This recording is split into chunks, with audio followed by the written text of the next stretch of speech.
Design Green Architecture Lloyd Alter Screen Capture Where Tomorrow Lives report cover KB Homes with Builder magazine call this a big business opportunity, and it is one that the green building industry ignores at their peril. In a recent post I looked at the success of the WELL building standard, pointing out that it is really hard to sell people on low-carbon living, which is psychologically distant. Health and wellness, on the other hand, are very close. I concluded that if the low-carbon crowd doesn't get serious about health and wellness, they will be left in the flame-retardant-laden dust. Now a new report from big players in the home building industry, KB Home and Builder magazine, defining health and well-being at home, shows how pervasive this is becoming. A new form of industry collaboration is bringing forward process innovation, re-evaluating and designing homes on the virtue of their quality of air, water, circadian lighting, noise reduction, resilience, biophilic technologies, and conduciveness to sound sleep. This represents a fundamental shift in viewpoint, the evolution of a home not just as a basic commodity, but progressing beyond the typical duty of performing as shelter to becoming a source of protection and prosperity, toward a new role as a valuable asset in terms of the resident's mental, physical, and emotional well-being. KB Home Where Tomorrow Lives Screen Capture One of the problems in the green building world is that it's hard to convince people to pay much extra, and designers and builders are always trying to minimize the cost premium. According to this study, customers are willing to shell out for wellness in ways that they were not for energy savings or carbon reductions. After noting that the drive to energy efficiency was code-driven, it notes, it all comes down to the fine line of what consumers value, what is valuable enough to pay for, how much value it delivers to them, and, therefore, what makes sense for builders to consider. Some real estate developers are putting pencil to paper, and their initial estimates indicate that a focus on wellness drives impressive returns, resulting in up to a 35% premium for wellness-branded single-family homes. Those developers also see a 7% to 10% premium for wellness rentals and a 15% to 30% average daily rate premium for wellness-branded hotels. Not only are there price benefits, the developers also reported that these homes that benefit well-being sell more quickly than the competition. KB Home Where Tomorrow Lives via people also believe that living in healthy homes will have serious, and probably overly optimistic, effects on their lives.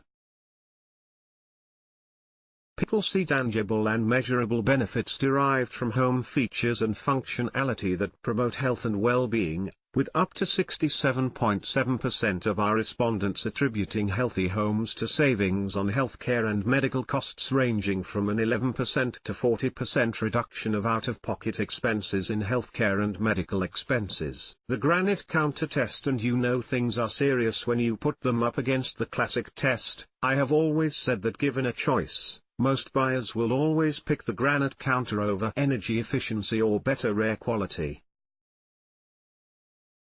This apparently is changing.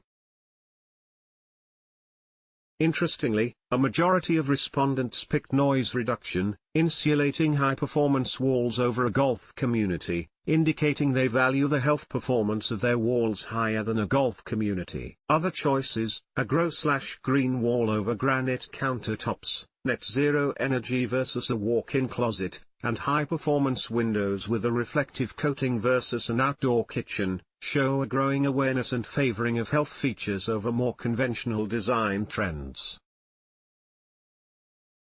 The study looks at a number of different standards for healthy homes, the most interesting being the Hayward Healthy Home Principles set up by Bill Hayward. They include An HRV or ERV system with 0.35 to 0.6 exchanges per hour. All interior surfaces should be cleanable. No major electrical runs or panels within 6 feet of the bed to avoid electromagnetic fields. Link the kitchen range hood to the range so it turns on automatically when cooking. Plus, add makeup air kits to the range hood and dryer, in addition to using induction or electric cooking ranges. Cooking effluent is now understood to be worse than second-hand smoke. Install a good, quiet range hood and a makeup air kit to make sure it draws and exhausts effectively. Electric or induction cooking produces much less aerosolized particulate. Hayward also says we should avoid chemically laden building materials. A less toxic environment starts with looking at the products that are the source of the most VOx, such as OSB, cabinetry, wood floors, foam insulation, and wall-to-wall carpets and pads, and finding the right manufacturers that offer lower emitting or non-toxic items. The report concludes with a note that while there always seem to be new health and wellness crazes, and the trends seem to ebb and flow and contradict what was popular a decade earlier or even just last week, the landscape is changing. Some of these issues raised are indeed little more than crazes. I could argue that people are better served by a window letting in natural light than they are by circadian lighting systems, or that worrying about the EMF from wires in the walls is misplaced when we are bathing in Wi-Fi from connected light bulbs, Alexa and Siri. And of course, you could get greater health benefits by walking or biking to the store from your apartment than you can driving from your healthy home. One can also honestly say that none of this is really important, in comparison to the immense challenge we face in reducing our carbon footprints. That should be our first priority, always.